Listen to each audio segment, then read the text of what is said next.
কাশ্মীর হামলার পেছনে ভারতীয় গোয়েন্দা সংস্থা জড়িত।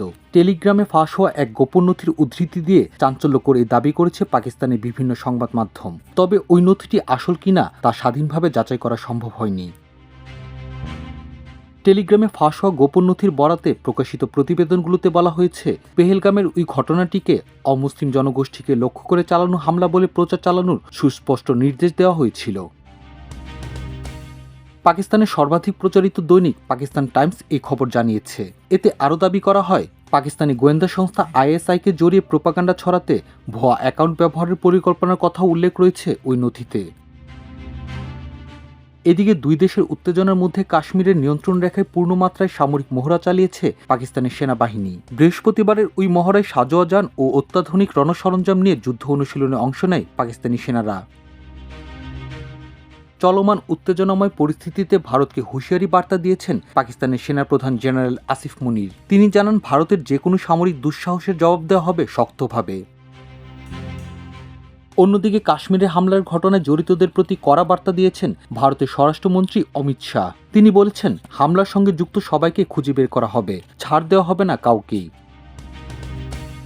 টানটান এ পরিস্থিতিতে ভারতকে সংযত আচরণ করতে যুক্তরাষ্ট্রের প্রেসিডেন্ট ডোনাল্ড ট্রাম্পের হস্তক্ষেপ চেয়েছেন দেশটিতে নিযুক্ত পাকিস্তানের রাষ্ট্রদূত। এর আগে পাকিস্তানের প্রধানমন্ত্রী শাহবাজ শরীফ ও ভারতের পররাষ্ট্রমন্ত্রী এস জয়শঙ্করকে ফোন করে সংকট নিরসনের আহ্বান জানান যুক্তরাষ্ট্রের পররাষ্ট্রমন্ত্রী মার্কো রুবিও। এদিকে নিরাপত্তা শঙ্কায় পাকিস্তান নিয়ন্ত্রিত আজাদ কাশ্মীরে 10 দিনের জন্য সব ধর্মীয় শিক্ষা প্রতিষ্ঠান বন্ধ ঘোষণা করেছে কর্তৃপক্ষ। ভারতের বিমান হামলার আশঙ্কায় এই সিদ্ধান্ত নেওয়া হয়েছে বলে জানানো হয়। মুসলিম সংখ্যাগরিষ্ঠ কাশ্মীরকে ভারত ও পাকিস্তান দুদেশই নিজেদের বলে দাবি করে। উভয় দেশই এ অঞ্চলের কিছু অংশ নিয়ন্ত্রণ করে, যা আলাদা করা হয়েছে নিয়ন্ত্রণ রেখা দিয়ে। কয়েক দশক ধরে পারমাণবিক অস্ত্রধর এই দুই দেশের উত্তেজনার ইস্যু হয়ে দাঁড়িয়েছে এই কাশ্মীর।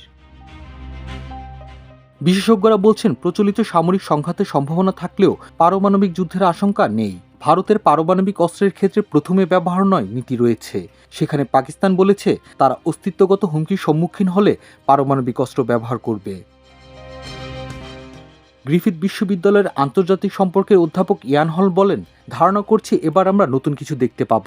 সমুদ্রভিত্তিক ক্ষেপণাস্ত্র ব্যবহার করে পাকিস্তানের লক্ষ্যবস্তুতে আঘাতের চেষ্টা করতে পারে ভারত, কারণ পাকিস্তানের বিমান প্রতিরক্ষা বাহিনী উচ্চ সতর্কতায় রয়েছে। নিয়ন্ত্রণ রেখার উপারে খুব সাবধানতার সঙ্গে নজরদারি চালাচ্ছে তারা। মাল্টিমিডিয়া ডেস্ক, আমার দেশ।